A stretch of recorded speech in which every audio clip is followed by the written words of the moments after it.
पिछली वीडियो में हमने सुपरनोवा और न्यूट्रॉन सितारे के बारे में बात की थी।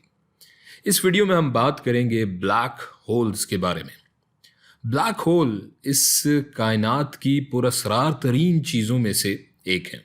इनके होने, इनके बनने और साख्त व हैत के बारे में साइंस अभी तक कोई हतमी राय कायम नहीं कर पाई है। ब्लैक होल्स कहाँ से आते हैं? अगर आप किसी ब्लैक होल में गिर जाएं या दाखिल हो जाएं तो क्या होगा? ये सब लाजवाब सवाल हैं, कम से कम अभी तक। लेकिन हम अब तक जो कुछ जान पाए हैं या जानते हैं ब्लैक होल्स के बारे में, इस वीडियो में हम उन कॉन्सेप्ट्स को समझने की कोशिश करेंगे। पिछली वीडियोस में हमने देखा कि सितारे कैसे बनते हैं। बुनियादी तौर पर सितारे ज़्यादातर हाइड्रोजन एटम्स का एक बहुत बड़ा और कसीफ जमघटा होते हैं जो नेबुला के गैस वाले बादलों में अपनी ही कशिश सकल के ज़ेर असर कोलैप्स होकर या अपने ही अंदर गिरकर तश्कील पाते हैं। सितारों के मरकज़ या कोर में न्यूक्लियर फ्यूजन हाइड्रोजन एटम्स को हीलियम में तब्दील करती है और इस अमल में तवानाई की एक ज़बरदस्त मकदार पैदा होती है। ये तवानाई इलेक्ट्रोमैग्नेटिक रेडिएशन की सूरत में सितारे की कोर या मरकज़ से बाहर की जानिब खारिज होती है और कशिश सकल जो अंदर की जानिब दबाव डाल रही होती है कोर पर, उसके मुखालिफ एक बैलेंस पैदा करती है। जब तक सितारे की कोर में फ्यूजन का अमल जारी रहता है, इन दोनों क़ुव्वतों का बैलेंस बरकरार रहता है और सितारा एक मुस्तहकम या स्टेबल स्टेट में रहता है।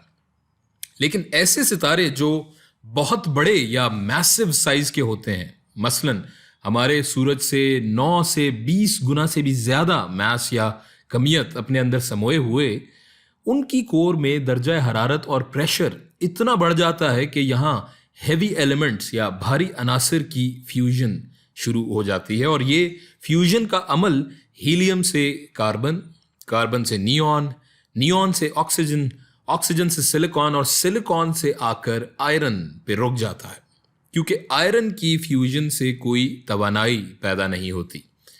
अब चूंकि कोई तवानाई पैदा नहीं हो रही, सो बाहर से अंदर की जानिब कशिश सकल का दबाव बढ़ता जाता है और ये सितारे की कोर में आयरन की एक लामहदूद कसाफत, इन्फिनिट डेंसिटी बनाना शुरू कर देता है। और चूंकि अंदर से बाहर की जानिब कोई तवानाई खारिज नहीं हो रही, सो कशिश सकल और तवानाई की कुव्वतों का बैलेंस ख़त्म हो जाता है और इसके नतीजे में सितारे की कोर अपने ही अंदर ढह जाती है या कोलैप्स कर जाती है। ये वो मौका होता है जिस वक्त कायनात में मौजूद तमाम हैवी एलिमेंट्स या भारी अनासिर खला में रिलीज होते हैं एक अजीम शान धमाके की सूरत में, जिसे हम सुपरनोवा एक्सप्लोजन कहते हैं। इस धमाके के दो मुमकिना नताइज होते हैं, या तो सितारा एक न्यूट्रॉन सितारे में तब्दील हो जाता है, या अगर वो एक मैसिव स्टार, जैसे कि हमने बात की थी कि ऐसा सितारा जिसका मैस हमारे सूरज से 20 गुना तक ज़्यादा होता है, तो ऐसे सितारे का सारा मैस इस धमाके के बाद अपने ही कोर के अंदर गिर जाता है और उसके नतीजे में जो शय या जो जिस्म वजूद में आता है उसे हम ब्लैक होल कहते हैं।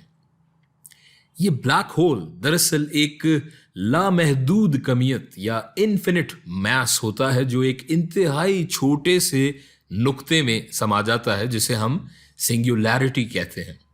और यहाँ कमियत की कसाफत या डेंसिटी ऑफ मैस इतनी ज़्यादा होती है कि किसी किस्म की कोई रोशनी या तापकारी या रेडिएशन इस सिंगुलैरिटी से बाहर नहीं निकल सकती। और ये सिंगुलैरिटी का कॉन्सेप्ट बजाते खुद अब तक एक मुअम्मा ही है, जिसकी कोई ख़ास मंतकी या साइंसी तावील अब तक मौजूद नहीं है। इस सिंगुलैरिटी में हमारी मैथमेटिकल इक्वेशंस भी लागू नहीं होती।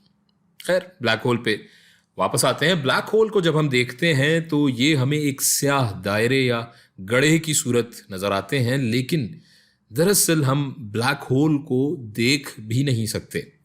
हमें जो ये काला गड्ढा नज़र आ रहा होता है वो ब्लैक होल नहीं, बल्कि उस ब्लैक होल की सरहद होती है, जिसे हम इवेंट होराइजन कहते हैं। इवेंट होराइजन ब्लैक होल का दायरा असर या उसकी सरहद हम इसे कह सकते हैं। ये वो सरहद है जिसके अंदर ब्लैक होल का दायरा असर है और इसके अंदर से कोई रोशनी, कोई मास, कोई तापकारी रेडिएशन बाहर नहीं आ सकती। और जो शय भी इस सरहद के अंदर दाखिल होती है वो कभी वापस नहीं आती। एक थ्योरी के मुताबिक इवेंट होराइजन में दाखिल होने के बाद वापसी सिर्फ एक सूरत में मुमकिन है कि अगर वो शय रोशनी की रफ्तार से भी तेज हरकत करे तो ब्लैक होल से फरार मुमकिन है। लेकिन यही असल पैराडॉक्स या उर्दू में जिसे हम कह सकते हैं तज़ाद है, क्योंकि हम जानते हैं कि कायनात में रोशनी से तेज रफ्तार कोई शय नहीं है, कम से कम अभी तक तो हम यही जानते हैं। सो जो शय ब्लैक होल में या इस इवेंट होराइजन की सरहद में दाखिल हो जाए उसके साथ क्या होता है ये हम हतमी तौर पर नहीं जानते।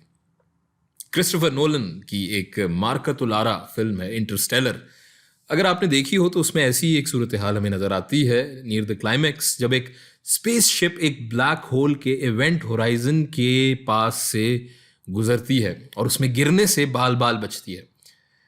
मेरे ख्याल में उससे बेहतर साइंस और फिक्शन का इम्तिजाज सिनेमा स्क्रीन पर नहीं पैदा हुआ। यार मौका मिले तो देखिएगा ज़रूर। तो जो काला गढ़ा या दायरा हमें नज़र आता है वो इवेंट होराइजन या ब्लैक होल का दायरा असर या सरहद होता है, और उसके अंदर जो असल ब्लैक होल है वो एक अदद सिंगुलैरिटी होता है या होती है, जो कि हम नहीं जानते कि क्या होता है या होती है। वो दरअसल ब्लैक होल है जो कि इसके मरकज़ या कोर में मौजूद होता है या होती है। हम कह सकते हैं कि एक स्पेस या खला का एक ऐसा हिस्सा जिसमें कोई खला नहीं, और एक इन्फिनिट मैस या लामहदूद कमियत एक नुक्ते में समा गई हो। ऐसा नुक्ता जिसकी ना कोई शक्ल है, ना सतह है, ना हुज्म है। एक ऐसा गैर मरई तकरीबन तिलिस्माती वजूद जिसके वजूद से आगे हमारे पास उसकी कोई हतमी जानकारी नहीं, कम से कम अभी तक नहीं है। सो अगर हम ब्लैक होल में गिर जाएं या इवेंट होराइजन के आसपास हों तो क्या होगा? अब तक जो हम जानते हैं उसके मुताबिक इवेंट होराइजन के आसपास वक्त की रफ्तार या यही कह लें कि वक्त का रवैया भी बिल्कुल मुख्तलिफ होता है। वक्त की रफ्तार कम हो जाती है और एक वक्त पे शायद वक्त थम जाता है। ये भी आप उस फिल्म इंटरस्टेलर में देख सकते हैं कि मैथ्यू मैकॉनही का किरदार जब इवेंट होराइजन को छूकर ज़मीन पर वापस आता है तो वो वैसे का वैसा ही है, जवान जैसा गया था, क्योंकि उसके लिए इवेंट होराइजन के पास वक्त तकरीबन थम गया था। लेकिन उसकी बेटी ज़मीन पर अब कोई 80 के पेटे में है और बिस्तर मर्ग पे है। ये भी सिनेमा की तारीख का एक अनोखा और हसीन सीन है जिसका लुत्फ़ आप फिल्म देख कर ही उठा सकते हैं। वक्त के मुख्तलिफ तजर्बे के अलावा अगर आप ब्लैक होल में दाखिल होंगे तो दो सूरतें होंगी। या तो आप दाखिल होते ही फौरी तौर पर फना हो जाएंगे और एक प्लाज्मा की लहर में तब्दील हो जाएंगे, या फिर आप कुछ वक्त में फना हो जाएंगे। फना दोनों सूरतों में हो जाएंगे।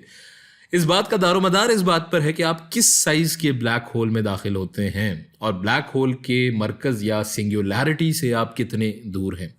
अगर आप एक छोटे ब्लैक होल में दाखिल होते हैं तो आप सिंगुलैरिटी के करीब होंगे और लम्हों में आप बुखारात में तब्दील हो जाएंगे। लेकिन अगर आप किसी मैसिव ब्लैक होल या बहुत बड़े ब्लैक होल में दाखिल होंगे तो आप सिंगुलैरिटी या मरकज़ से दूर होंगे और कुछ सेकंड्स या शायद मिनट आपके पास होंगे।